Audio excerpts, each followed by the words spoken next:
The chandeliers glittered above silk gowns and golden laughter, but all eyes turned downward, not to marvel but to sneer. A black-skinned maid stumbled beneath trays of wine, her cheeks burning as cruel voices mocked her like a spectacle. She wanted to vanish into the marble floor, to silence the storm of laughter that told her she did not belong. Then, with a thunderous crack, the grand doors burst open. A captain, Caucasian, commanding, uninvited, strode inside.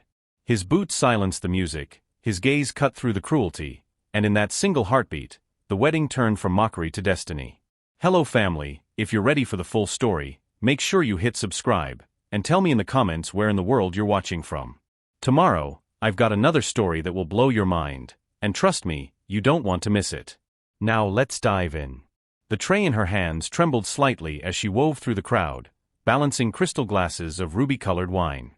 Her dark skin caught the candlelight, gleaming warm against the ivory marble floor. But instead of seeing beauty, the guests saw a target. Every step she took seemed to invite a whispered comment, a mocking glance, a smirk that burned deeper than spilled wine ever could. "Elara," one of the matrons hissed, not bothering to lower her voice. "Don't scuff the rug with your heavy steps. It's worth more than her wages, I'm sure."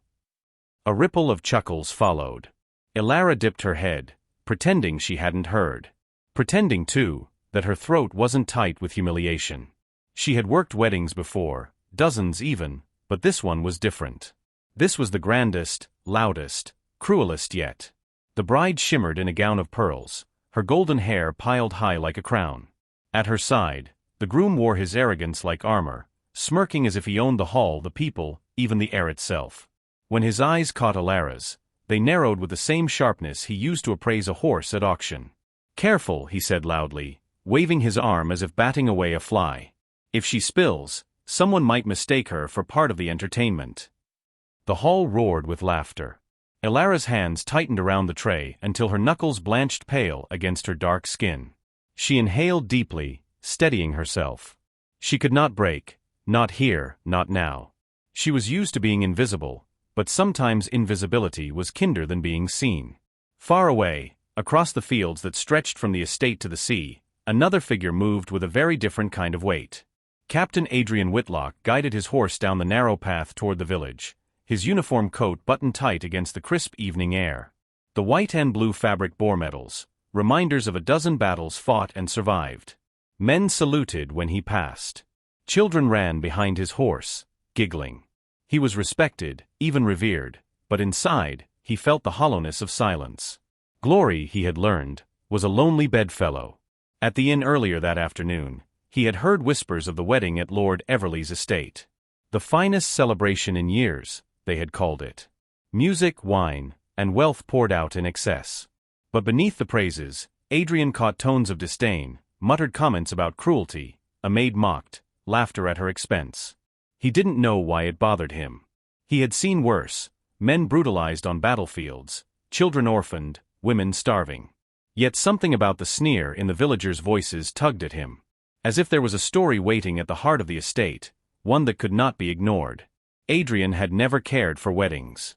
They reminded him of promises unfulfilled, of a love he had lost years ago to time and circumstance.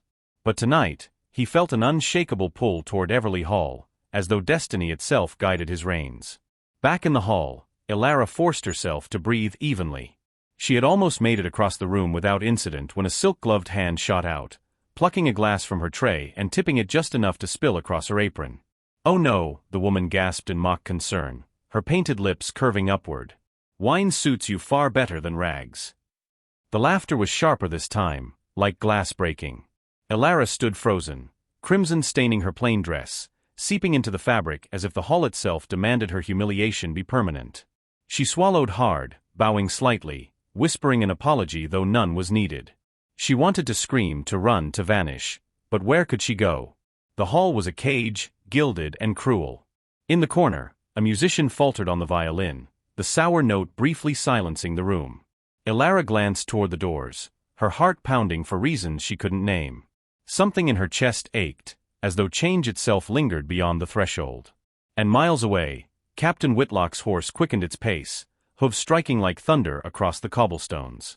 Have you ever been in a room full of people yet felt painfully invisible, or worse, mocked for being seen? Share your thoughts in the comments. I'd love to know how you would have handled Elara's humiliation. The music swelled again, violin stitching elegance back into the air, but Elara could feel every gaze lingering on her stained apron. She moved mechanically, her arms stiff as she collected empty glasses from laughing mouths. Every step pressed the weight of shame deeper into her chest. "Look at her," the bride whispered to her closest friend, loud enough for half the table to hear. As if shadows could mingle with light. A ripple of cruel chuckles spread. Elara's ears burned. She bit her lip until it almost bled, telling herself she only had to last a little longer. Just a little longer, and she could vanish into the kitchens where at least the walls did not laugh. But fate was crueler still. The groom stood suddenly, tapping his knife against a crystal glass. The hall hushed in anticipation of a toast. His smirk widened as his gaze slid deliberately toward Elara. "To beauty and purity," he announced, raising his glass high. "Qualities some in this room might never know." The words struck like a slap. Laughter erupted, full-bodied, merciless, echoing through the vaulted ceiling. Elara froze mid-step, the tray slipping in her trembling hands. One glass tilted, then another, and then the entire tray crashed to the marble floor with a shattering explosion of crimson and crystal. The laughter grew louder, crueler. Someone clapped mockingly. Another called out, "Entertainment at last." Elara's throat closed. She dropped to her knees, gathering shards with bare fingers though they cut her skin. Blood mingled with spilled wine on the white marble. Tears blurred her vision, but she forced them back, her pride the only armor she had left. That was when the doors slammed open. The music cut off mid-note. Gasps swept the hall as heads turned toward the massive oak doors, now wide with the force of a sudden thunderous entry. A man stood framed in the doorway, his uniform dark blue and white, decorated with medals that glinted in the candlelight. His tall frame radiated command, his jaw set, his eyes sharp as steel. He was Caucasian, sun-weathered from battle, yet impossibly composed. Captain Adrian Whitlock. Silence fell like a heavy curtain. Even the bride's mocking smile faltered. The groom stiffened, clearly unprepared for such an uninvited guest. Adrian's gaze swept the room, and then landed on her. Elara, still on her knees among shattered glass, her dark skin luminous under candlelight, her hands bleeding as she gathered shards. For one piercing heartbeat, the world around him disappeared. He saw not a servant but a woman drowning under cruelty, her pride fighting a losing war against humiliation. His boots struck the marble as he strode forward, each step resonant, silencing whispers before they formed. He stopped just before her, towering, his shadow falling over her trembling form. "Leave it," he said, his voice calm yet commanding. Elara's hands froze.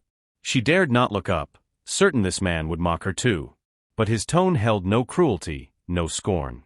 It was a voice used to giving orders that saved lives, not destroyed them. He crouched slightly, his white-gloved hand brushing the shards aside before they could cut her further. When his eyes met hers, her breath caught. There was no laughter there. No pity. Only recognition. The hall erupted in whispers. What is he doing? Why is he speaking to her? A captain, with a maid? Absurd. The bride's cheeks flushed scarlet with fury. "Captain Whitlock," she called sweetly, venom curling beneath her tone. "You honor us with your presence, though uninvited. But please, you needn't trouble yourself with the help. She is used to cleaning messes." Adrian's head turned slowly toward the bride, his gaze cold enough to freeze her mid-smile. "I see only one mess here," he said, his voice slicing through the silence, "and it isn't hers." The hall gasped. A few guests shifted uncomfortably, others smirked, enjoying the scandal. The groom clenched his fists, stepping forward, but Adrian's sheer presence halted him mid-stride. Elara felt her heart pound so violently she thought it might burst. She wanted to speak, to tell him not to draw attention, not to worsen the scorn, but her voice wouldn't come. Instead, she felt the warmth of his hand as he helped her rise, steadying her trembling body as though she were something precious, not disposable. "You've been hurt," he murmured low enough for only her to hear. His eyes dropped to her cut hands. He reached for a handkerchief from his coat, wrapping it gently around her fingers, the gesture more intimate than any embrace she had ever known. For the first time that night, Elara's tears nearly broke free, not from humiliation, but from the unbearable shock of kindness. The hall simmered with tension. Guests exchanged glances, whispers swelling like a tide. This was no ordinary scandal.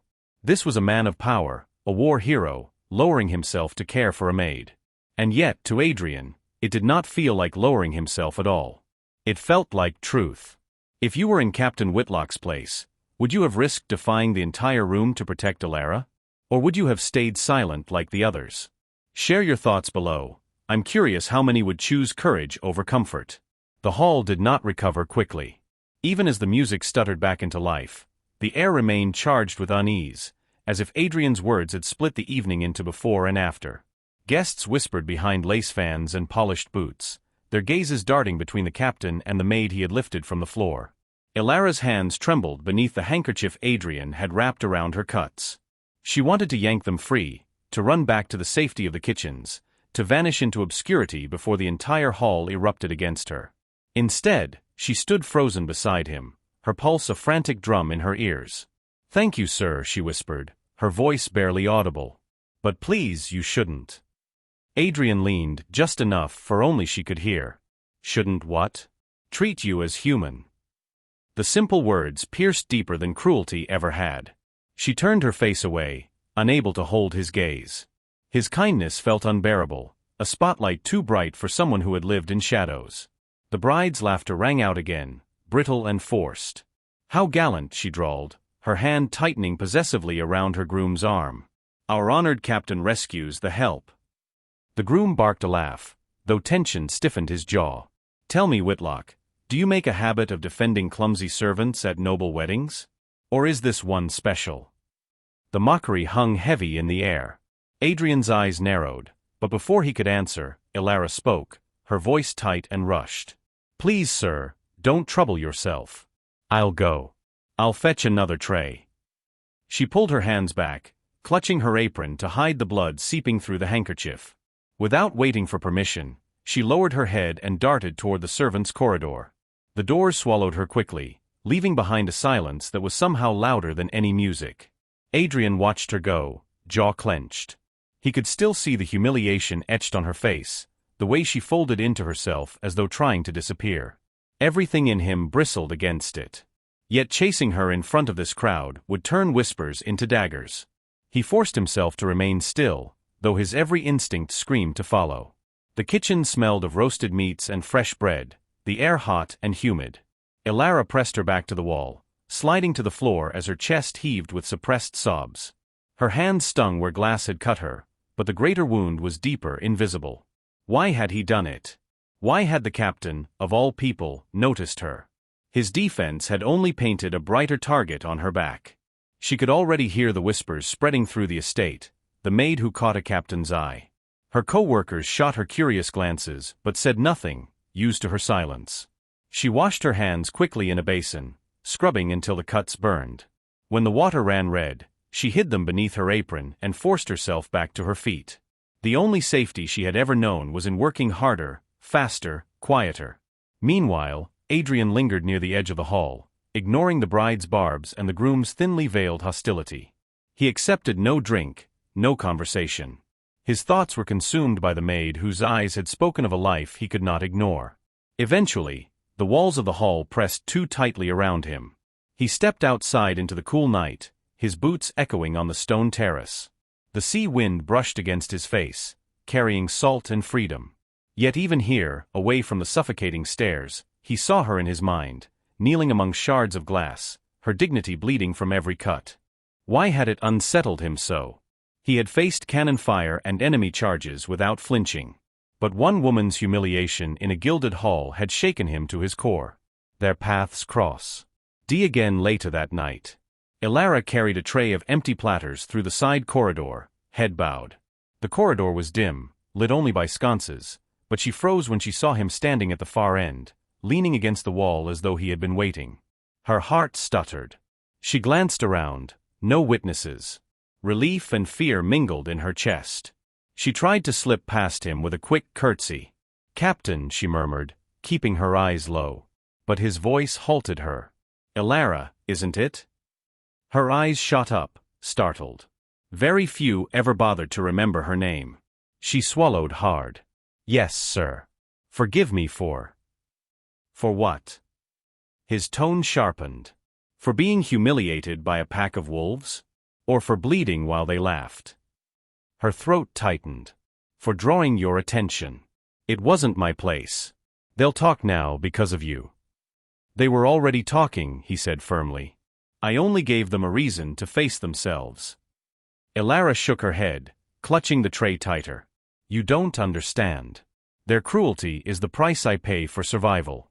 If I keep my head down, if I endure, I can at least remain invisible. But now, her voice broke. She turned away quickly, ashamed of the tears that burned her eyes. Adrian stepped closer, not touching her but close enough that she could feel the warmth of his presence. Do you believe you were meant to live invisible? He asked softly. She wanted to scream yes, because that was safer. She wanted to tell him to leave her alone, that kindness was more dangerous than cruelty. But her lips refused the lie. Instead she whispered, what else is there for someone like me? His eyes searched hers, fierce and unyielding. Everything, he said. Everything they try to tell you you cannot have. The tray wobbled in her trembling hands. She could not bear this, not from him. His words stirred hope she had buried long ago, hope she could not afford. She forced her voice to steel. You don't know me, Captain. You've seen a servant, nothing more. Please, let it end here. She pushed past him, vanishing into the shadows before her tears betrayed her fully. Adrian remained in the corridor, fists tightening at his sides. Resistance radiated from her every word, every motion. But beneath that resistance he had seen something raw, something that called to him stronger than any duty or honor ever had. He was used to battles. He knew when an enemy built walls, and he knew how to wait them out. But this wasn't an enemy. This was a woman who had lived so long behind defenses that she no longer believed freedom was possible. And for reasons he could not yet name, Adrian Whitlock swore he would not let those walls remain unchallenged. Do you believe Elara was right to resist Adrian's kindness, protecting herself from further pain? Or should she have trusted him despite the risk? Comment below. Sometimes survival and love demand opposite choices. The storm rolled in without warning. One moment the wedding hall glittered with light, the next the heavens tore open. Rain lashed against the high windows like 1,000 tiny drums. Thunder cracked so loud the chandeliers trembled. Guests shrieked and laughed nervously, crowding closer together as servants scrambled to close shutters and protect the feast from the invading wind. Elara was among them, carrying linens to cover trays of untouched desserts. The storm's howl drowned out the music, and in the confusion she slipped into the side corridor, balancing a stack of folded cloth against her chest. Her shift had dragged into endless hours, humiliation still raw in her veins. She told herself she needed only to endure until dawn. By morning, the captain would be gone, the whispers would settle, and her life would return to the shadow it had always been. Yet fate, it seemed, had other plans. The corridor was dim, the sconces flickering from drafts of wet air seeping through cracks in the stone. She rounded the corner quickly, and nearly collided with him. Captain Whitlock stood in the passage, rain dripping from his broad shoulders, his uniform dampened where the storm had caught him outside. His hair was darkened, a few strands clinging to his forehead. Even disheveled, his presence filled the narrow space, commanding, unshakable. Elara froze, the linens slipping slightly in her grasp. Forgive me, she murmured, stepping sideways to pass, but the storm outside chose that moment to roar again. A blast of wind rattled the shutters and sent a trickle of cold rain through the crack above. The sconces sputtered out, plunging the corridor into near darkness. Elara gasped softly. The linens toppled from her arms, scattering across the damp floor. She crouched quickly, gathering them with trembling hands. Before she could finish, Adrian bent down, his gloved fingers brushing hers as he lifted one of the soaked cloths. Storm caught me on the terrace, he said, voice calm, steady, as if the chaos outside had no power over him.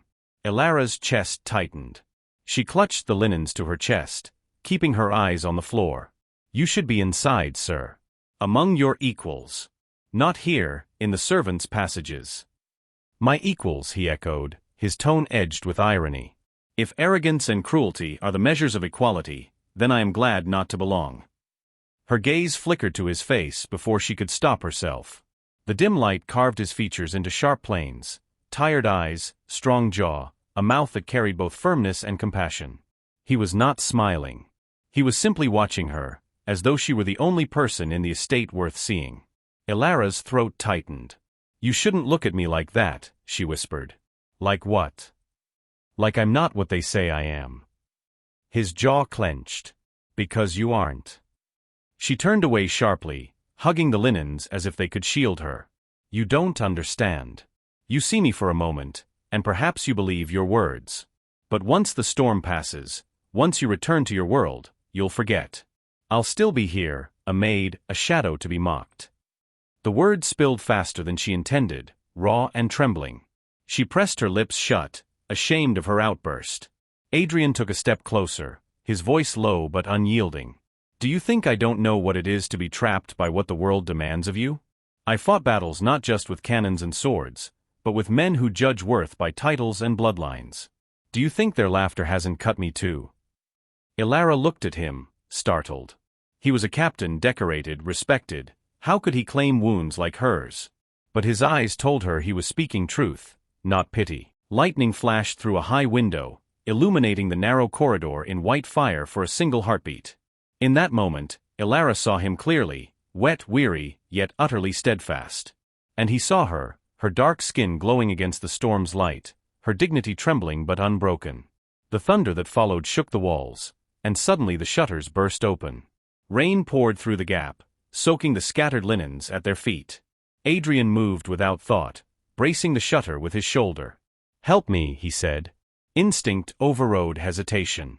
Elara dropped the linens and pressed against the wood beside him, her small hands struggling against the force of the storm. Together, they shoved until the shutter slammed closed, sealing out the rain. Breathless, they stood inches apart, water dripping from their hair and clothes. Elara's pulse raced so fast she feared he could hear it. His hand lingered on the shutter above her shoulder, close enough that she felt the heat of him despite the storm's chill. "You're stronger than you let yourself believe," Adrian said softly, his breath brushing her cheek. Her lips parted, words caught in her throat. No one had ever spoken to her like that, not as a servant, not as a spectacle, but as a person. For a moment, the world outside vanished. The storm faded, the wedding hall dissolved, and there was only the closeness of the corridor, the rhythm of their breaths, and the unspoken truth pressing between them. Then Elara pulled back, shaking her head. "No," she whispered. "I can't. Whatever you think you see in me, it will only bring you ruin. And me worse." Adrian's eyes darkened with frustration. "Do you truly believe their judgment defines you? That their cruelty makes you less than what you are?" Her voice cracked. "It always has." Silence fell, heavy and raw. Adrian's chest rose and fell with restrained words, but he said none. Instead he bent, gathering the ruined linens and stacking them neatly in her arms. His fingers brushed hers briefly, deliberately. "Then let me be the one who proves you wrong," he said. Before she could answer, voices echoed down the hall. Other servants, searching for supplies. Elara's eyes widened with panic. If anyone saw them together, like this, it would confirm every whisper, every cruel laugh. "Go," she urged in a desperate whisper. "Please. Before they find us." Adrian studied her for a long, unyielding moment. Then he stepped back, his presence retreating like the tide. But as he turned to leave, his voice lingered in the air between them. "This storm isn't the only thing breaking tonight, Elara. One day, the walls you hide behind will break too." She clutched the linens to her chest, her heart pounding so hard she thought it might shatter the silence itself. Have you ever been trapped in a situation where fear told you to pull away, but your heart begged you to stay? Comment below. I'd love to hear how you would have chosen in Elara's place. The storm lingered into dawn. Though the worst of it passed in the night, the estate still groaned under its weight. Trees bent low from the wind, and the gravel paths were flooded into muddy rivers. The wedding feast was delayed, guests grumbling as servants scrambled to salvage what they could. In the quiet corridors, however, the storm had done more than topple branches, it had unsettled hearts. Elara had not slept. She spent the long hours of night in the servants' quarters, her shift ending only when exhaustion should have claimed her. But her body refused rest. Each time she closed her eyes, she felt again the press of Adrian's shoulder against hers as they fought the storm shutters, the nearness of his voice in the darkness, the unbearable way he looked at her as though she were something more. It was dangerous, this memory, this feeling. Yet it clung to her like the scent of rain. By mid-morning, she found herself in the laundry courtyard, wringing out linens drenched from both wine and storm. The other maids gossiped quietly nearby, voices hushed but sharp. Did you see how the captain looked at her? Like she was more than a maid. Ha! As if a man like him would waste his gaze on someone like that. Still, he defended her. That will spread. Elara kept her head down, hands working the cloth with mechanical rhythm. Every word scraped across her skin like salt on an open wound. Is it true? One younger maid asked boldly, her eyes darting to Elara. Did he speak to you? Elara said nothing, simply wrung the cloth tighter until her knuckles whitened. Silence was safer. Silence had always been her armor. But silence cracked that evening. The storm had broken several windows along the east wing, and servants were tasked with boarding them until repairs could be arranged. Elara carried tools and spare wood, her steps quiet along the ruined hall. The once grand corridor now smelled of damp wood and wet stone. When she entered the room with the shattered window, her breath caught. Adrian was already there. He had stripped off his uniform jacket, sleeves rolled to his forearms as he hammered a board into place. His posture was steady, commanding even in this simple task. The sight of him, working as though he were one of them, unsettled her more than his presence at the wedding ever had. She hesitated at the doorway, but he noticed instantly. His gaze lifted, locking onto hers with quiet intensity. You shouldn't be here, she said quickly, clutching the wood against her chest. I could say the same to you. He set the hammer aside, brushing dust from his hands. Yet here we are. Elara moved to the opposite side of the window, kneeling to fit a plank into place. She worked quickly, hoping the noise of hammering might drown any attempt at conversation. But Adrian did not relent. You avoid me as though I were the danger, he said evenly. She kept her eyes on the wood. You are, Captain. Not by intent, but by consequence. If people think, her voice faltered. If they believe you see me as anything more than a maid, I'll suffer worse than their laughter. And what of me? He asked, stepping closer. Do you think I fear their whispers? Her hammer stilled mid-blow. Slowly, she lifted her gaze to his. You should. Something flickered in his expression, a shadow, a memory. He exhaled slowly, as though bracing himself. Perhaps it's time you knew. My father was a lord. Respected, feared, untouchable. To him, I was not a son but a soldier in his name. When I chose the sea over his court, when I earned my own rank rather than inherit his, he called me a disgrace. He said I would die forgotten, drowned in the gutters of battle. Elara's heart clenched.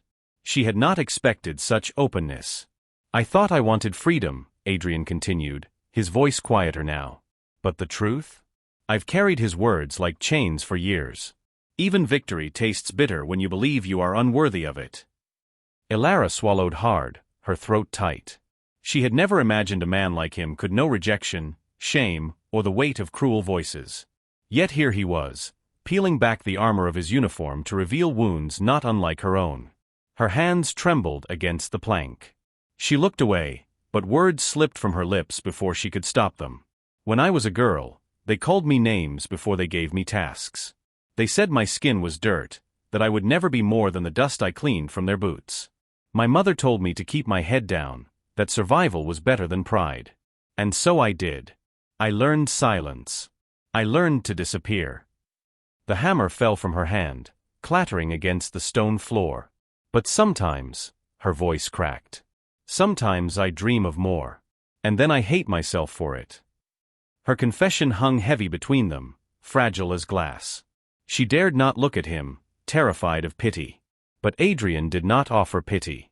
He stepped closer, gently lifting her chin so her eyes met his. His gaze was steady, fierce, not with mockery but with recognition. They broke you with lies, he said. The same way my father tried to break me. But lies do not define truth. Elara's breath caught. No one had ever spoken to her like this. Not her mother, not the mistresses she served, not the friends who avoided her to keep themselves safe. Tears blurred her vision. She tried to turn away, ashamed of her weakness, but Adrian's hand lingered lightly against her jaw, not restraining, only grounding. You deserve more than survival, he whispered. You deserve to live. A sob escaped her, muffled against her hands as she pressed them to her face. Years of swallowed humiliation poured out in quiet shudders. She sank to the floor, knees trembling. Adrian knelt beside her without hesitation. He did not speak further, did not touch beyond resting a steady hand near hers on the stone floor, a silent promise that he would not let her weep alone. For a long time, the only sound was the rain dripping through cracks in the ruined window. When Elara's tears finally subsided, she wiped her face with the edge of her apron, embarrassed. "You shouldn't see me like this." "I should," Adrian replied firmly. "Because this is truth. Not the mask you wear to survive, not the silence they force upon you. This is who you are. And it is more powerful than you know." Her chest ached with conflicting emotions, fear, shame, but also a spark of something terrifyingly close to hope. "Why do you care?" she asked softly. "Why me?" Adrian's eyes held hers, unflinching. "Because when I saw you on that floor, surrounded by their laughter, I saw myself years ago. And I swore then I would not let another live chained by voices that lied." Elara's lips parted, but no words came. The weight of his vow pressed against the fragile walls she had built around her heart. She gathered the fallen hammer with trembling hands, forcing herself to finish boarding the window. But every strike of the nail carried new meaning. She was no longer working only to repair a room. She was hammering against years of silence, against the lies that had defined her. And Adrian remained beside her, not as a captain above a maid, but as a man who saw her, truly saw her, for the first time. Elara finally revealed the pain she's carried, and Adrian shared his hidden scars too. Do you believe sharing wounds makes people stronger, or does it only make them more vulnerable? Share your thoughts in the comments. I'm curious where you stand. The storm finally cleared by the following day, leaving the estate washed in pale sunlight. The air smelled of damp earth and sea salt, the sky a fragile blue as if the heavens themselves had been scrubbed clean. Life within the mansion resumed its rhythm, but Elara felt out of step. Every corner, every shadow seemed to carry echoes of the night before. Adrian's vow, his gaze, the way his presence made her believe for a fleeting moment that she was not invisible. She tried to push it away, tried to bury it under chores and duty. But her heart betrayed her with every beat. That afternoon, she was sent to the gardens to collect herbs for the cook. The storm had battered the hedges, torn blossoms from stems, and filled the gravel paths with puddles. She knelt by the herb beds, fingers brushing damp leaves, when a voice broke the quiet. "You missed one." Her head snapped up. Adrian stood a few paces away, his coat discarded, sleeves rolled, a small basket in his hand. He crouched and plucked a sprig of rosemary she had overlooked, holding it out with a faint smile. Elara's breath caught. "Why are you here?" "I could ask you the same," he replied easily. "But I see we share tasks today." She frowned. "You're a captain, not a gardener." "And you're more than a maid," he countered softly. Her cheeks warmed, though she turned away quickly, gathering time with deliberate focus. "People will see you here. They'll talk." "Let them," Adrian said. "I've fought storms fiercer than whispers." She bit back a retort, but he crouched beside her, close enough that his shoulder brushed hers when he reached for mint. The casual nearness unsettled her, yet it did not feel threatening. It felt disarming. For a time, they worked in silence, hands brushing leaves, the air heavy with the scent of herbs and damp soil. At last, Adrian broke the quiet. "You said you dream of more," he murmured. Elara froze, her fingers stilling on the basil stems. "I should not have said that." "Why not?" "Because dreams are dangerous. They make you reach, and reaching only leads to falling." Adrian studied her, his expression unreadable. Then he plucked a leaf of sage and held it out to her. "Taste it." Confused, she hesitated before placing it on her tongue. The bitterness startled her, sharp and earthy. She wrinkled her nose. Adrian chuckled, a sound deep and warm. "Not what you expected." She shook her head, unable to stop a small smile from tugging her lips. "Dreams are like that," he said. "They don't always taste sweet. Sometimes they're bitter, sometimes sharp. But they remind us we are alive." Elara stared at him, the words settling in her chest like sunlight on cold stone. For the first time in years, she laughed, a soft, startled sound that slipped past her guard. It wasn't loud, but it was real. Adrian's eyes lit up, as though that single laugh was more precious than all the medals pinned to his chest. Later that evening, they found themselves in the kitchens again. The cook had sent Elara to grind herbs for stew, and Adrian appeared, claiming he wished to learn. The other servants exchanged knowing glances but said nothing, perhaps out of fear, perhaps out of curiosity. Elara handed him the pestle, skeptical. "Have you ever ground herbs before?" "No," he admitted, eyes glinting with mischief. "But I've crushed rock with cannon fire. How different can it be?" She arched a brow. "Very." His first attempt was clumsy, herbs scattering across the table. Elara bit her lip to hide a smile, but he caught it. "You're laughing at me," he accused lightly. "No, sir." "Yes, you are." He leaned closer, lowering his voice conspiratorially. "And I'd rather see you laugh at me than bow to them." Her heart skipped. She turned back to the herbs quickly, but her hands shook as she guided his. His larger fingers enveloped hers on the pestle's handle, and together they pressed down, the rhythmic motion filling the small kitchen with a scent sharp and fresh. It was nothing, just hands on stone, herbs beneath pressure, but it felt like everything. As the days passed, proximity became routine. They crossed paths in corridors, shared quiet tasks, exchanged words that lingered longer than they should have. Sometimes Adrian teased lightly, coaxing her into laughter. Other times, silence stretched between them, comfortable and heavy, filled with unspoken understanding. One evening, as dusk bled across the sea, Adrian found her by the servants' well, filling buckets. He reached to help lift the heavy rope, his muscles straining effortlessly. "You'll ruin your hands," she said. He glanced at her, smiling faintly. "And what of it? Hands are meant for work. Not yours." "They're mine to choose how to use," he replied. Then more softly, "As is my heart." Her breath caught. She turned away, the bucket sloshing water over her skirts. "You shouldn't say such things." "But they're true."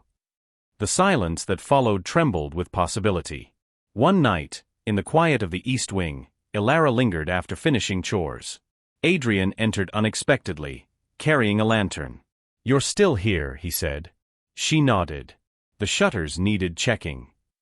He set the lantern down, its glow softening the ruined hall.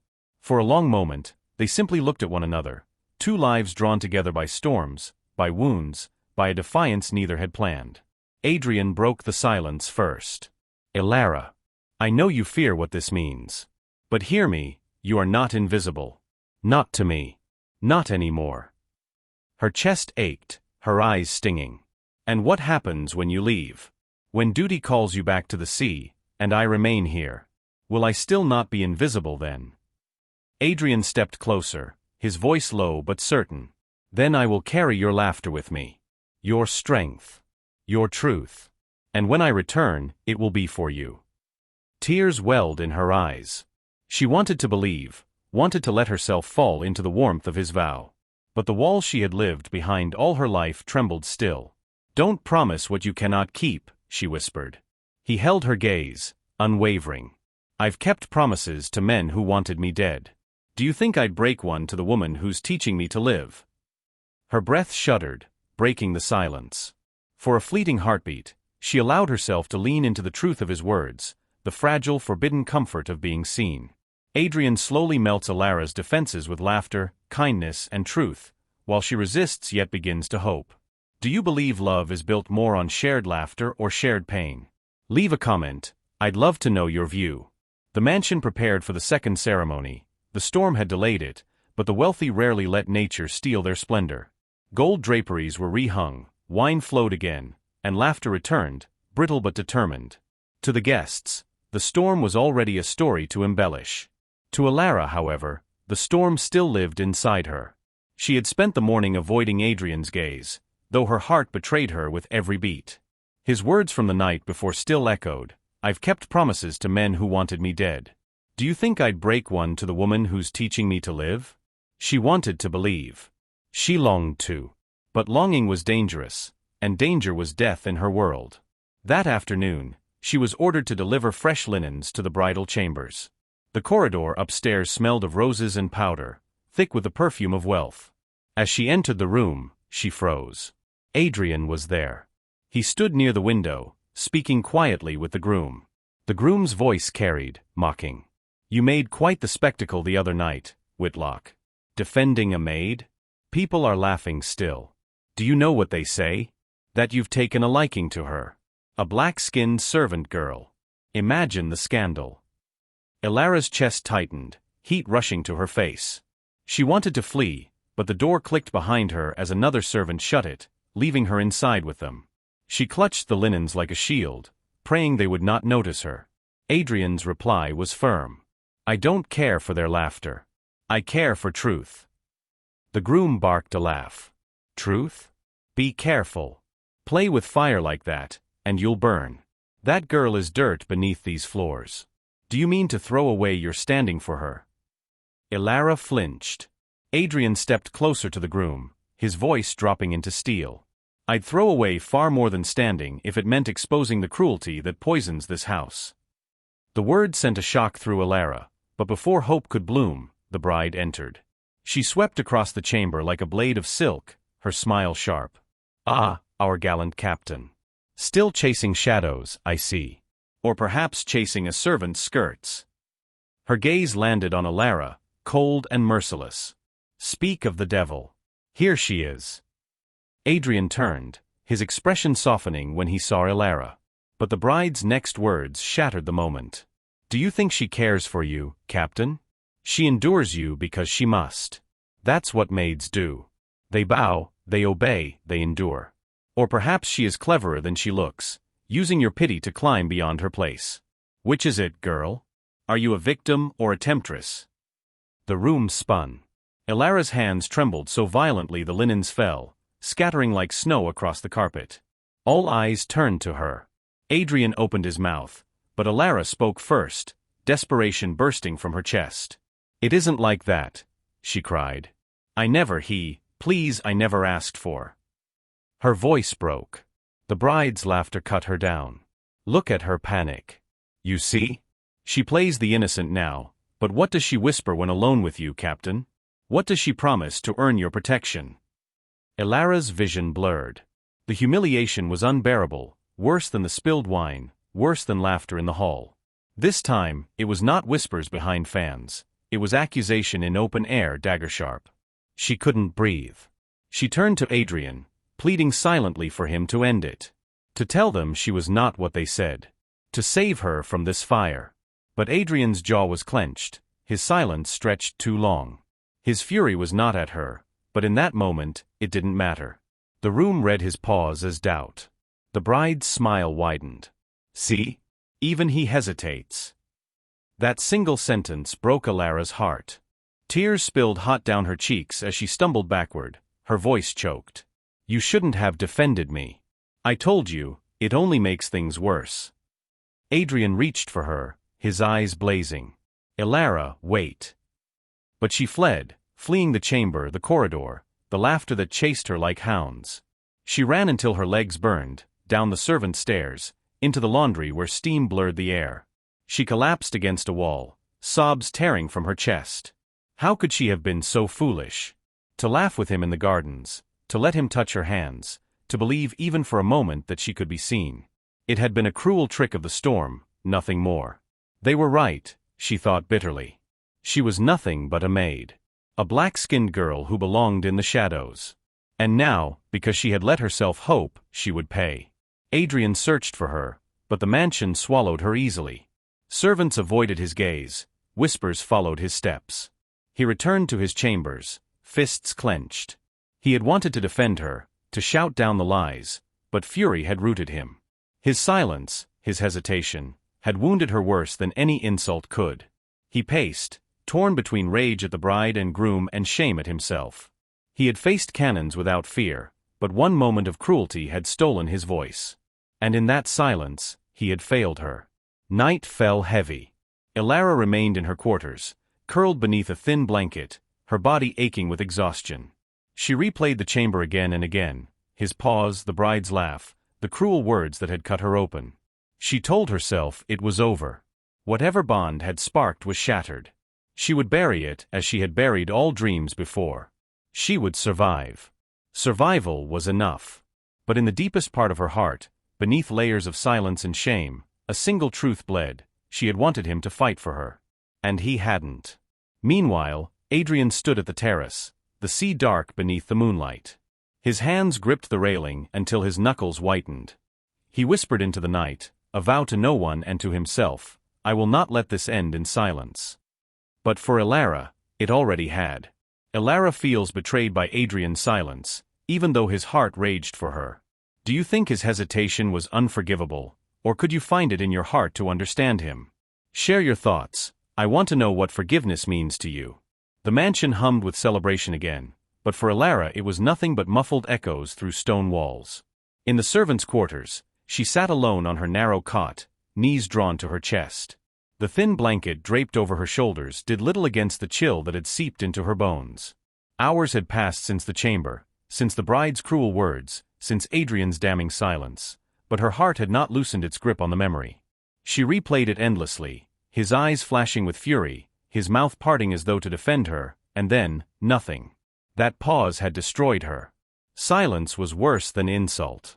Silence meant agreement, or worse, indifference. She buried her face in her arms, wishing she could sleep, wishing she could wake in a life where she had never been noticed. Adrian, meanwhile, could not rest. He prowled his chambers like a lion in a cage, every nerve burning with regret. His mind screamed at him for that pause, that one heartbeat of hesitation. He should have spoken, should have cut down their cruelty with the truth. But he had faltered, thinking perhaps to choose his words with strategy. In that single moment, she had seen doubt in his eyes, and her heart had shattered. He leaned against the window, staring out at the restless sea. His reflection in the glass was a stranger, a man torn between the world's expectations and his own heart. I failed her, he whispered into the night. The words tasted like ash. He had faced battlefields, betrayals, storms that threatened to split ships in two, but never had he hated himself more than in that quiet chamber. The next day, Elara moved through her duties like a ghost. Her co-workers watched her with sidelong glances, some with pity, others with smug curiosity. The story had already spread, the captain and the maid, a scandal nipped in the bud. No one mocked her openly now, but the silence of their whispers cut deeper than laughter. She carried trays, folded linens, polished brass, all with mechanical precision, her mind elsewhere. At times, she felt his gaze on her. Across the hall, through doorways, in corridors where their paths nearly crossed. But she never lifted her eyes. Once, he tried to speak to her in the kitchen. Elara. She brushed past, muttering, I have work, and vanished into the scullery before his voice could reach her fully. The ache in her chest was unbearable. To want something and then force yourself to reject it, that was a cruelty she had never known until now. Adrian wrestled with his pride. Each time he tried to approach, she fled. Each word he rehearsed tangled in his throat. What could he say? I hesitated, but I did not doubt you. I was silent, but my silence was rage, not agreement. Would she even believe him? One night, he found himself outside the servants' quarters, standing in the shadow of the narrow door. He lifted his hand to knock, but froze. What right did he have to disturb her world, to drag her deeper into scandal? If he stayed, he endangered her. If he left, he abandoned her. Both choices cut. He lowered his hand, jaw clenched, and turned away. But fate does not wait forever. 3 days after the chamber, Elara was sent to the library to dust the shelves, a room rarely used, quiet and dim. She worked slowly, her mind heavy, when the door creaked open. Adrian stepped inside. Her heart lurched. She stiffened, eyes fixed on the books, as though if she scrubbed hard enough, he would vanish. Elara, he said softly. She did not answer. He stepped closer, his boots muffled by the thick rug. Please. Look at me. Her hand froze mid-motion. Slowly, painfully, she turned. Her eyes were rimmed with exhaustion, her face pale beneath its rich hue. Adrian's chest tightened at the sight. I owe you truth, he said. She shook her head sharply. No. You owe me nothing. I was foolish to believe. You were not foolish, he cut in, voice fierce. I was. I hesitated, and that hesitation broke you. But not because I doubted you. Because I let anger choke me when words should have defended you. Elara's throat tightened. You don't understand. One pause is all it takes. For people like me, silence is a sentence. He stepped closer, his voice low and urgent. Then let me speak now. Let me say what I should have said then. You are not dirt. You are not a shadow. You are the strongest soul I have ever met, and I will not let their lies define you. Her eyes filled with tears. She turned away, clutching the rag in her hands as if it could anchor her. And what happens when you leave? When your ship calls you back? What am I then? Just a memory you once defended. Adrian's hands trembled. He reached out, then stopped just short of touching her. No. If I leave, it will not be as a man who abandoned you. It will be as a man who carries you with him and returns for you. Elara let out a broken laugh, bitter and fragile. Men like you don't return for women like me. His voice cracked with raw honesty. Then let me be the first. The silence stretched, thick with unspoken choice. Elara's heart warred within her. One part screamed to push him away, to protect herself from more pain. Another part, deeper, truer, ached to believe him, to step into the terrifying light of being seen, being loved.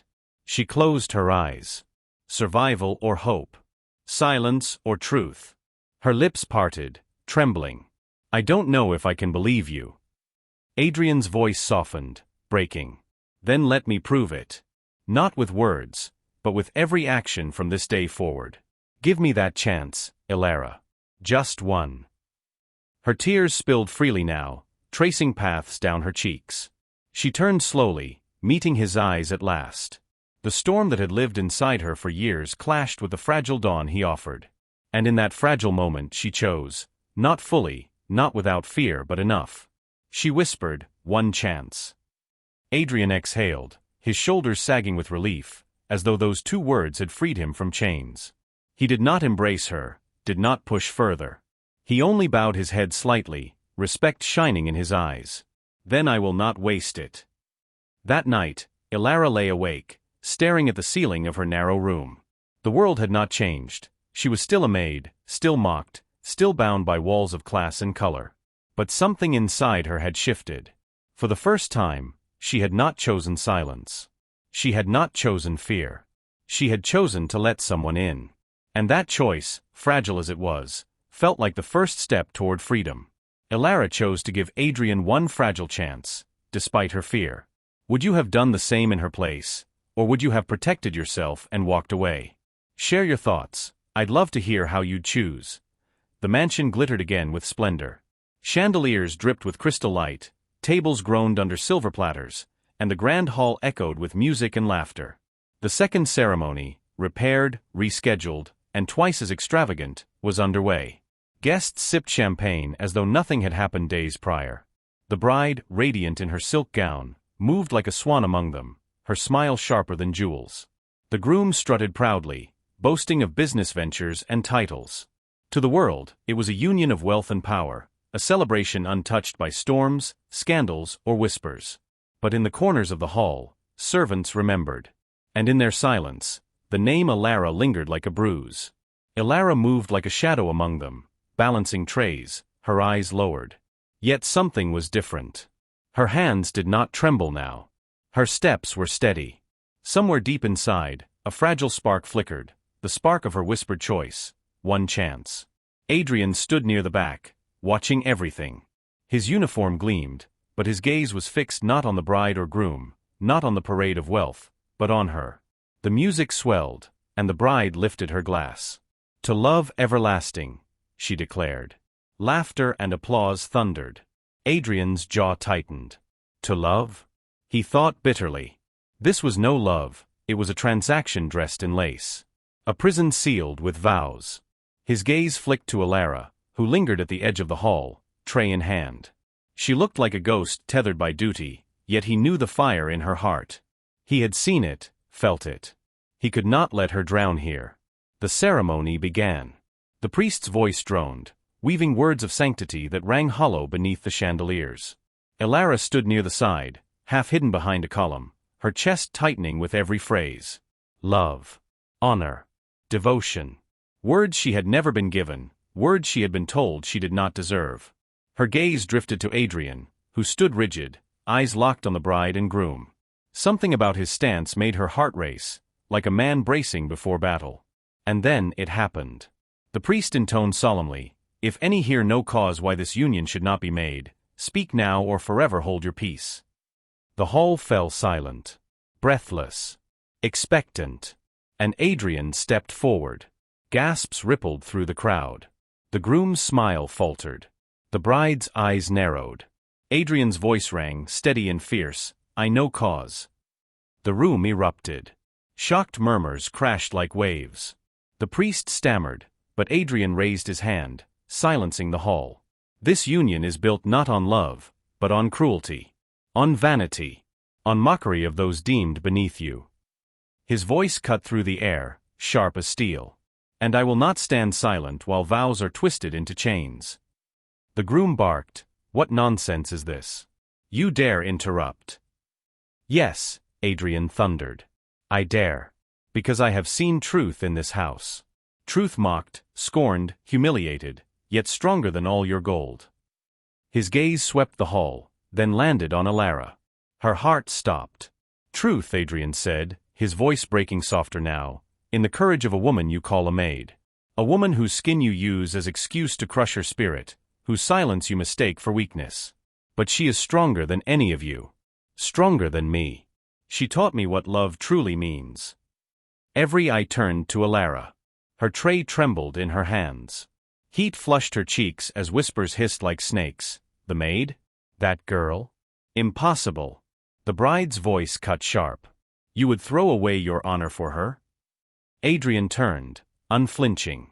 "No. I would find my honor in her. For the first time." The hall roared, some in outrage, some in stunned disbelief. Elara's legs shook. Her heart raced so wildly she thought she might faint. He had said it, before them all. He had risked everything for her. But terror clawed at her chest. The bride's laughter rang, cruel and triumphant. "Then let her speak for herself," she taunted. "If she truly has such strength, let her declare it. Or is she too meek, too ashamed, too small to claim what you so foolishly offer?" All eyes bore into Elara. Her hands gripped the tray until her knuckles ached. She wanted to disappear, to melt into the shadows where she had lived her whole life. But Adrian's words echoed in her heart, not with words, but with every action from this day forward. And she remembered her own, one chance. She set the tray down. Slowly, shakily, she stepped forward. The hall parted like a sea as she crossed the floor, her servant's dress a stark contrast to silks and jewels. Her pulse thundered in her ears, but she forced her chin up. She stood beside Adrian, trembling, but unbroken. Her voice wavered at first, but then grew steady. "You ask if I am too small to claim what is offered. I have lived my life in silence, bowing, enduring, unseen. And yes, I was afraid to claim it." Her eyes burned with tears as she turned to Adrian. "But he saw me. Not as dirt. Not as shadow. As a woman. And I will not deny that truth." A collective gasp swept the hall. The bride sneered. "Pathetic.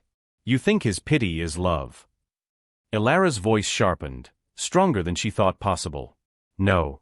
Pity is what you give, cloaked in laughter and cruelty. Love is what he gives, at risk of name, rank, and standing. That is not pity. That is courage."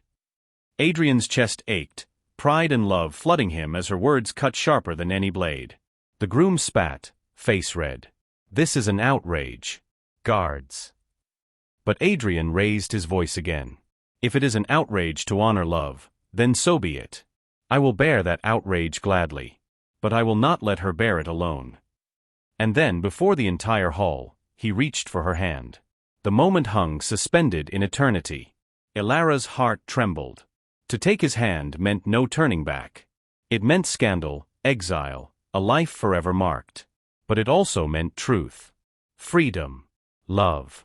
She looked into his eyes, steady, unyielding, full of a devotion that had weathered storms. And she placed her hand in his. The hall exploded. Voices rose, anger, disbelief, awe. Some shouted for their removal. Others whispered of forbidden romance. But Elara heard none of it. All she heard was her heartbeat and the quiet strength of his grip around hers. The bride shrieked, her composure shattered. "You'll regret this. Both of you." Adrian's voice was calm, resolute. "Perhaps. But I would regret silence far more." He turned to Elara, his voice dropping so only she could hear. "One chance, you said. Let this be the first of many." Her tears broke into a trembling smile. "Then don't waste it." And in that moment, beneath chandeliers and scornful eyes, Adrian bent his head and kissed her hand. It was not lust, nor show, nor rebellion. It was reverence. A vow sealed in flesh and spirit. The wedding collapsed in chaos. Guests stormed out, scandal clinging to their silks. The bride wept bitterly, her union shattered, her pride undone. The groom raged, powerless. But amid the ruin, Elara and Adrian stood side by side. For the first time in her life, she was not invisible. She was seen, fully, fiercely, and forever. In the days that followed, they left the mansion together. Whispers chased them, yes. But whispers could not break what truth had forged. Elara walked into the sunlight not as a maid, not as a shadow, but as a woman loved. And Adrian, once a captain bound to seas and orders, found himself bound instead to the one soul who had taught him what it meant to live. Elara found the courage to step from silence into truth, and Adrian risked everything to stand with her. What do you think? Does true love always demand sacrifice, or can it exist without it? Share your thoughts. I'd love to read your heart's answer. Thank you for watching this story to the end. If you enjoyed this story, you will surely love the next one. It's as crazier and more intriguing as you can ever imagine. So do check it out. Click on the image showing on your screen right now to watch the next one.